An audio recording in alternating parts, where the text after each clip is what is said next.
오늘 함께 은혜 받을 하나님의 말씀은 요한복음 3장 1절에서 5절까지 말씀입니다.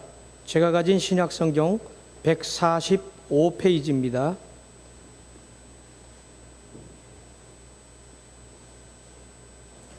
봉독해 드리겠습니다. 바리새인 중에 니고데모라 하는 사람이 있으니 유대인의 관원이라. 그가 밤에 예수께 와서 가로되 라삐여, 우리가 당신은 하나님께로서 오신 선생인 줄 아나이다. 하나님이 함께 하시지 아니하시면 당신의 행하시는 이 표적을 아무라도 할 수 없음이니이다. 예수께서 대답하여 가라사대 진실로 진실로 내게 이르노니 사람이 거듭나지 아니하면 하나님 나라를 볼 수 없느니라. 니고데모가 가로되 사람이 늙으면 어떻게 날 수 있삼나이까? 두 번째 모태에 들어갔다가 날 수 있삼나이까? 예수께서 대답하시되 진실로 진실로 내게 이르노니 사람이 물과 성령으로 나지 아니하면 하나님 나라에 들어갈 수 없느니라. 아멘. 잠시 기도하도록 하겠습니다. 하나님의 은혜를 감사합니다. 하나님이 너무도 부족한 전도사 하나님의 말씀 들고 주의 제단에 섰습니다. 하나님이 귀하고 귀한 시간 아버지 홀로 두지 마시고 성령께서 친히 이 시간 주실 말씀을 주시며 우리 성도들에게 하실 말씀 하시옵소서. 성령이시여 입술을 주장하셔서 하나님께서 이 시대에 꼭 필요한 말씀을 주시옵소서. 주께 모든 것 의지하오며 예수 그리스도 이름으로 기도 올리옵나이다. 아멘. 오늘 같은 날은 무척이나 시험이 많은 날입니다. 목사님이 교회에 안 계시고 또 4년에 한 번 찾아오는 꽤 재미있는 올림픽 스포츠가 있는 날입니다. 어쩌면 이곳에 있지 않는 성도 중에 그 시험에 이기지 못해서 하나님을 예배하는 자리에 참여하지 못한 사람이 있을 수도 있습니다. 뭐 그럴 수도 있습니다. 저도 그런 적이 있습니다. 그런데 참 감사한 것은 오늘 만약에 예수님이 오신다면 내가 주님을 만날 자리에 있지 않는다면 어떻게 했을까 이런 생각을 해보면 오늘 여러 가지 시험을 이기시고 하나님 앞에 나와 말씀 앞에 서신 우리 성도들에게 하나님의 은혜가 함께 하시길 바랍니다. 오늘 같은 날씨에는 그렇지 않겠지만 화창한 날씨에 어떤 예쁜 새 한 마리가 날아가고 있습니다. 어느 화가가 그 날아가는 새를 쳐다보며 너무도 감탄하여서 얼른 화첩을 꺼내 들고 날아가는 새를 유심히 뚫어져라 쳐다보면서 그 새를 그리기 시작합니다. 이내 새를 그린 그 화가는 그 그림으로 드러난 새를 바라보면서 감탄합니다. 너무도 살아있는 듯한 새의 모습을 그렸기 때문입니다. 주위에 많은 사람들도 그 그린 새를 쳐다보면서 어쩜 그렇게 살아있는 것 같은 새를 그렸냐고 칭찬을 하곤 합니다. 그러나 아무리 살아있는 듯한 새를 그렸다 할지라도 그림으로 표현된 새는 이미 살아있음을 떠난 그림일 뿐입니다. 예수 그리스도를 믿는다면서 예수의 한 단면을 포착하여 멈추어 선다면 이미 살아있는 진리는 그곳에 있지 않으며 사람에 의해 정지된 진리는 더 이상 진리일 수 없습니다. 예수님을 믿는다는 것은 살아계신 주님을 항상 뒤따르며 그분께 내 삶의 온 시선을 집중시키는 현재 진행형의 바로 그런 것입니다. 예수님을 따라가는 삶이 정지될 때 그 사람은 살아있는 믿음이 아닌 화가의 종이 위에 그림으로 남아있는 새의 모습과 다를 바가 없습니다. 예수님께서 공생애를 시작하신 후 어느 날 니고데모라는 유대인의 관원이 예수님을 찾아오게 됩니다. 관원이라고 하면 헬라어로 아르콘이라는 말로 표현이 되는데 이 말의 뜻은 우두머리라는 뜻입니다. 왜 니고데모가 아르콘 우두머리냐면 당시에 유대인의 최고의 의결기구로 산헤드린 의회라는 것이 있습니다. 로마가 이스라엘을 통치하기 위해서 만든 의회인데 71명으로 구성된 당시에 막강한 권력을 가진 그런 지금으로 말하면 국회의원들인데 그 의원 중에 한 사람인 니고데모, 그래서 유대인의 관원이라고 합니다. 그중 한 사람인 니고데모, 우리가 생각하면 대단한 사람입니다. 권력을 휘두르는 당시에 유명하고 대단한 사람입니다. 그런 사람이 비록 밤중에 왔지만 예수님을 찾아왔다는 사실은 가히 우리가 박수쳐야 될 놀라운 사건입니다. 자신의 신분이 대단히 높기 때문에 주위의 사람들에게 자신의 신분을 드러내지 않기 위해서 그렇게 밤중에 찾아왔던 것 같습니다. 사랑하는 성도 여러분, 혹시 우리가 예수님을 믿을 때, 아니면 믿기 전에, 아니면 믿기 시작했을 때 혹시 우리들 삶 속에 이와 비슷한 사건이 있지 않았습니까? 혹시 직장 생활 속에서, 아니면 동네 삶 속에서 그저 내 하고 싶은 대로, 아니면 내 지위 때문에 교회 다닌다는 말을 하지 못하고 몰래 교회 다닌 적은 없습니까? 혹시 남자분들 중에, 성도들 중에 술, 담배 하면서 그들과 똑같은 사회생활 하면서 그저 교회 다닌다는 얘기를 겉으로 드러내지 못하고 몰래 주님 앞에 나와 예배 드렸던 적은 혹시 없습니까? 그렇지만 그럴지라도 하나님 앞에 용기를 내어 나왔다는 사실은 하나님 앞에 칭찬받아야 마땅할 사건이라고 생각합니다. 우리 속담에 동문서답이라는 말이 있습니다. 그 말의 뜻은 질문과 대답이 다르다는 말입니다. 니고데모는 주님 앞에 나와 이렇게 말합니다. 라비여, 우리가 당신은 하나님께로서 오신 선생인 줄 아나이다. 하나님이 함께 하시지 아니하시면 당신의 행하시는 이 표적을 아무라도 할 수 없음이니이다. 이 표적이라는 것은 요한복음 2장에 나오는 물이 포도주로 변하는 기적을 얘기하고 있는 것입니다. 주님 앞에 나와 자기의 신앙을 고백하는 니고데모에게 주님은 동문서답과 같은 그런 말을 하십니다. 진실로 진실로 내게 이르노니 사람이 거듭나지 아니하면 하나님 나라를 볼 수 없느니라.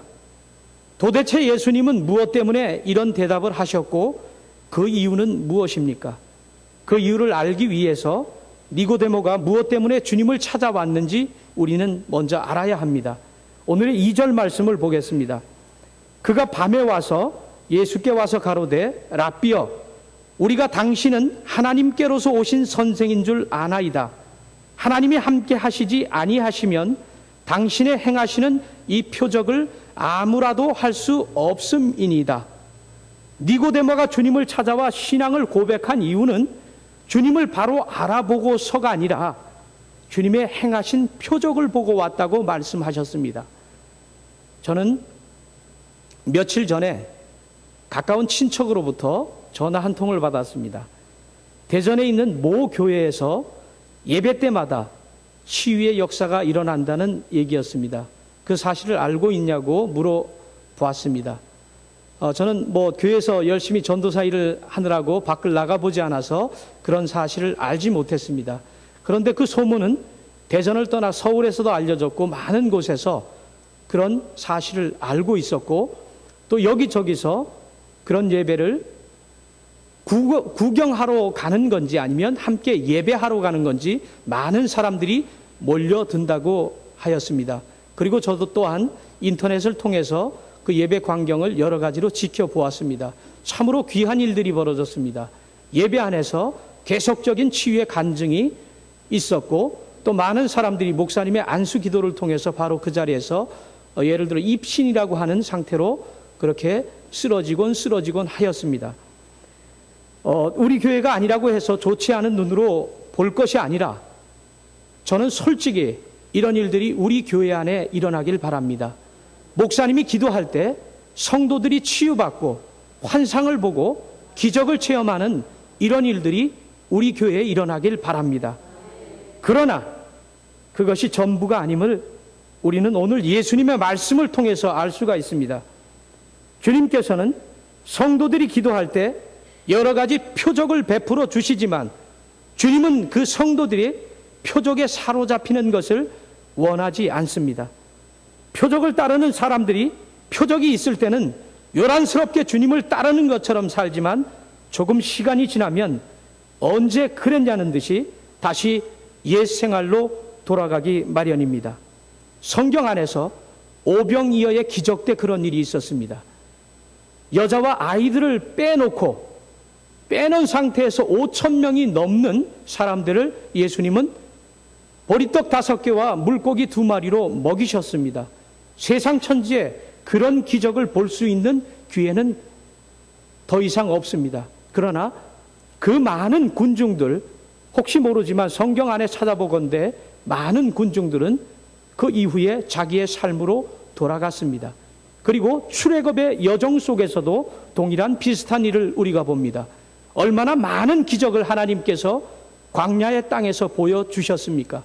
그 위대한 기적과 표적을 본 이스라엘 백성의 삶은 어땠습니까?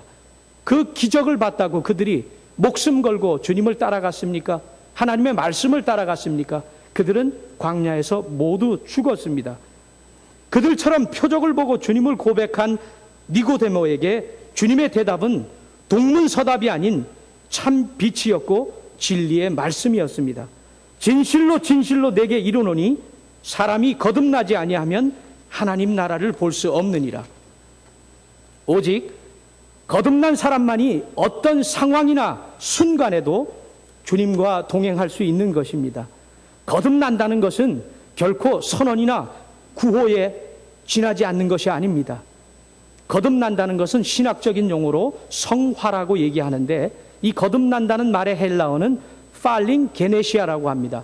팔링이라는 말은 다시라는 뜻을 갖고 있고 게네시아는 탄생이라는 의미를 가지고 있습니다. 다시 말해서 거듭남은 새로운 탄생, 다시 태어난다, 이런 뜻을 가지고 있습니다. 창세기 17장 5절에 보면 아브라함으로 거듭났고 다시 태어났고, 창세기 17장 15절에서는 사레가 사라로 다시 태어났습니다. 그리고 창세기 32장 28절에는 야곱은 이스라엘로 다시 태어났습니다. 그리고 사울은 다메섹 도상에서 주님을 만나 사도 바울로 다시 태어났습니다. 이것은 무엇을 얘기할까요? 그렇다고 지금 우리 모두의 이름을 계명하고 이름을 바꾸라는 얘기는 전혀 아닙니다. 우리의 육신의 몸을 입고 태어난 나, 언젠가 하나님 나라 귀한 영적인 이름으로 다시 태어나야 한다는 말입니다. 마태복음 12장 39절로 40절에 보면 표적을 구하는 서기관과 바리새인들에게 예수님께서는 이렇게 말씀하십니다. 악하고 음란한 세대가 표적을 구하나 선지자 요나의 표적밖에는 보일 표적이 없느니라. 요나가 밤낮 사흘을 큰 물고기 뱃속에 있었던 것 같이 인자도 밤낮 사흘을 땅속에 있으리라. 주님께서 표적을 구하는 자들에게 표적을 베풀지 아니하셨습니다. 그들이 믿음으로 표적을 구하는 것이 아니라 의심함으로 표적을 구하는 것임을 아셨기 때문입니다. 그런 그들에게 요나의 표적밖에 보여줄 표적이 없다고 말씀하셨습니다. 3일 동안 요나가 고래의 뱃속에 있는 것은 훗날 예수 그리스도께서 십자가에 달리신 후 무덤 속에서 3일 동안 있을 것을 암시하시는 말씀입니다. 이 말씀의 뜻은 주님이 죽으신 것처럼 거듭난 성도는 주님과 함께 옛사람이 죽어야 한다는 얘기입니다. 나의 옛사람, 과거에 내가 죽지 않으면 누구든지 예수님을 따라갈 수가 없습니다. 당연히 천국도 갈 수가 없습니다. 구원받을 수 있는 방법은 우리가 죽고 다시 태어나는 길 하나밖에 없습니다. 실제로 육신의 몸으로 태어난 모든 사람은 언젠가 죽게 됩니다. 이것이 첫 번째 사망입니다. 그러나 믿는 사람이나 믿지 않는 사람이나 모든 사람이 죽은 후 하나님의 심판대 앞에 서게 됩니다. 믿는 사람도 역시 하나님의 심판대 앞에 설 것입니다. 그리고 우리가 이 시간 드리는 예배도 참 예배인지 거짓 예배인지 하나님의 천사가 생명록에, 말씀록에 기록하고 있을 것입니다. 우리의 개개인의 삶을 하나님께서는 다 기록해 놓고 계시고, 우리의 말이 참 사랑인지 거짓인지도 하나님은 다 기록해 놓을 것입니다.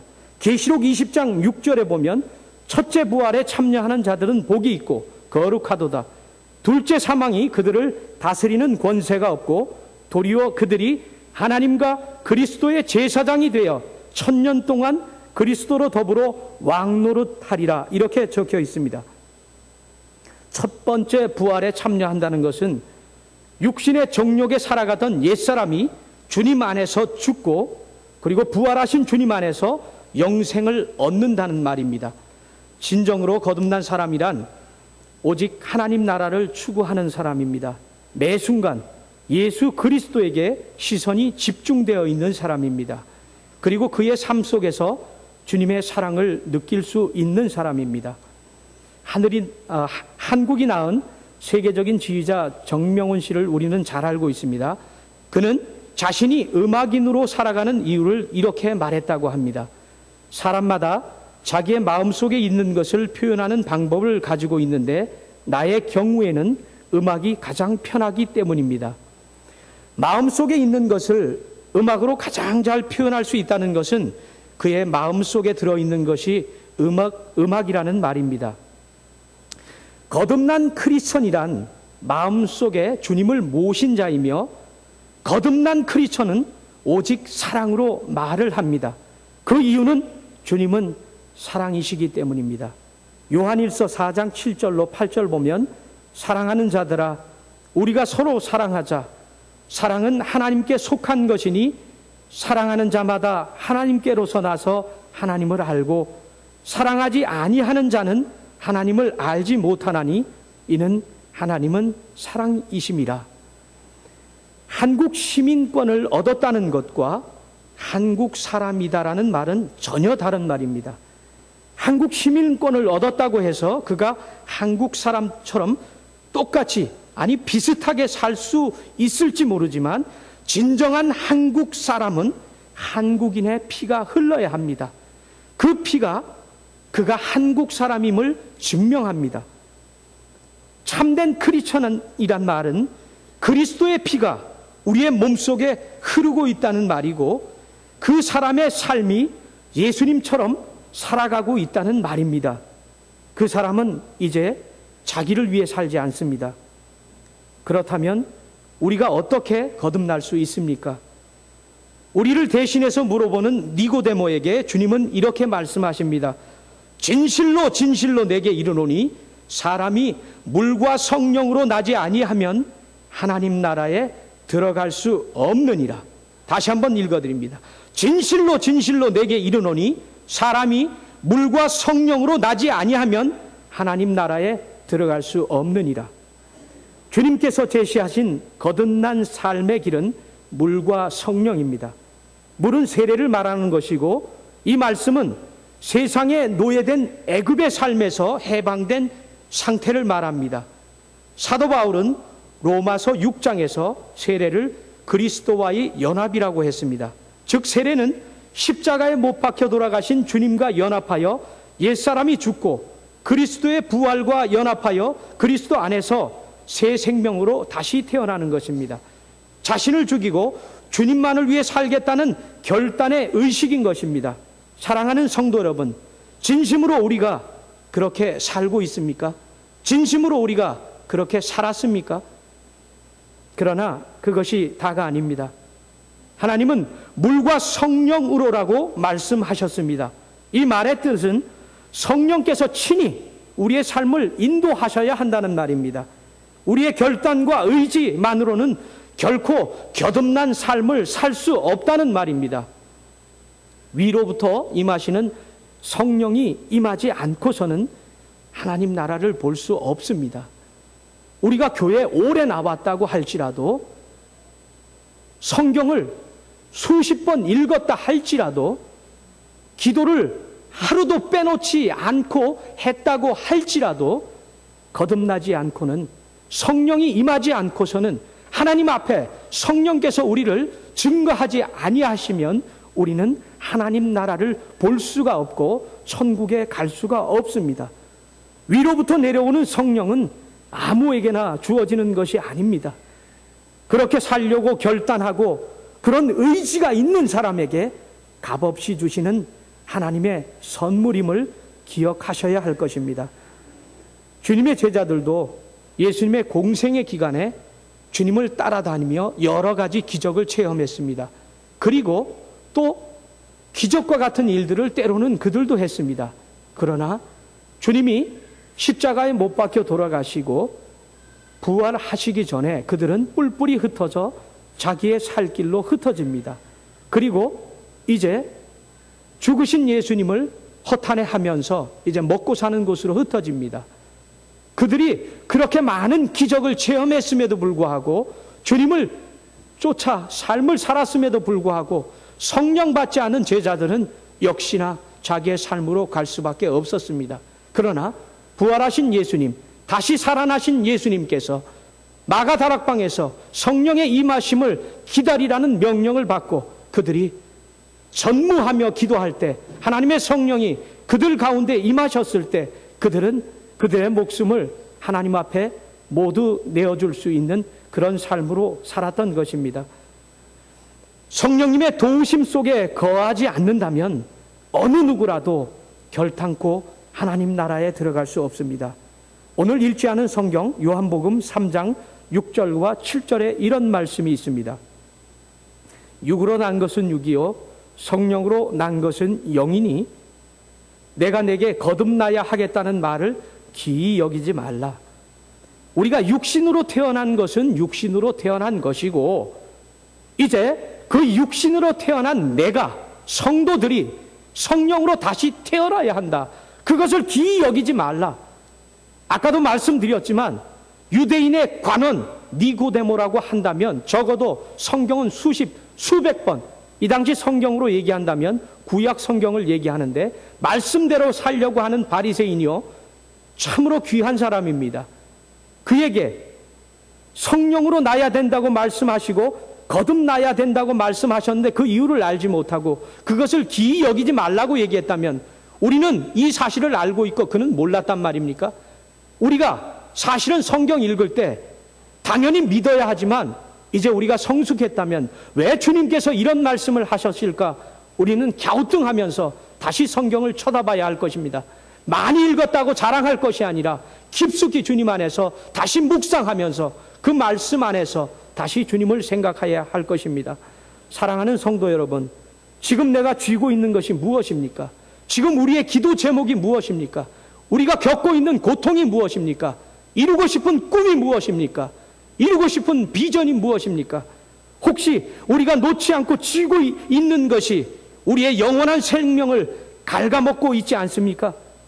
몇십 년 후면 공동묘지나 화장터에서 흔적도 없이 사라질 육체를 위해 혹시 영원히 살아가야 할 생명이 죽어가고 있지는 않습니까?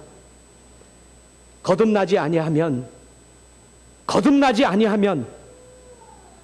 우리가 결코 잊지 말아야 할 것은 육은 육이요 오직 성령으로 거듭난 자만이 하나님 나라 영원한 생명을 얻을 수 있다는 사실을 잊지 말기를 바랍니다. 다 같이 기도하시겠습니다.